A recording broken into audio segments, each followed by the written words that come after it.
અમદાવાદમાં યોજાયેલી T20 world કપની final પછી ભારતની જીતની ઉજવણી ચાલી રહી હતી। આ ઉજવણીમાં હાર્દિક પંડ્યાનો એક વિડીયો સોશિયલ મીડિયામાં ખૂબ વાયરલ થયો। આ વિડીયોમાં હાર્દિક પંડ્યા રાષ્ટ્રધ્વજને ખભા પર લઈને દોડતા હોય, નાચતા હોય એવા દ્રશ્યો દેખાઈ રહ્યા હતા અને આ સાથે જ પોતે સ્ટેજ પર તિરંગા સાથે સૂતા હોય એવા દ્રશ્યો પણ આ વિડીયોમાં દેખાયા। જે પછી હાર્દિક પંડ્યાની વિરોધમાં એક ફરિયાદ નોંધવામાં આવી। પુણેના વકીલ વાજિદ ખાન બિડકરે લેખિતમાં અરજી કરી અને બેંગ્લોરના શિવાજીનગર પોલીસ સ્ટેશનમાં હાર્દિક પંડ્યા વિરુદ્ધમાં એક ફરિયાદ નોંધાઈ।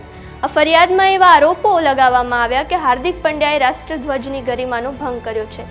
આ ઘટના પછી હાર્દિક પંડ્યાની મુશ્કેલીઓ ફરી વધી છે, કારણ કે હવે ઉત્તર પ્રદેશના હાથરસમાં એડવોકેટ વિશ્વ પ્રતાપ રાણાએ પણ એસપી અને કેન્દ્રીય ગૃહમંત્રીને પત્ર લખીને કાર્યવાહી કરવાની માંગ કરી છે।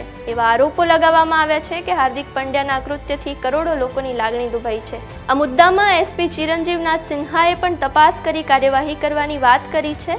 આગળ જોવાનું રહેશે કે આ મુદ્દામાં શું બાબતો સામે આવે છે। આ જ પ્રકારની તમામ અપડેટ જોવા માટે ન્યૂઝરૂમ ગુજરાતને લાઇક, શેર અને સબસ્ક્રાઇબ કરવાનું ભૂલતા નહીં।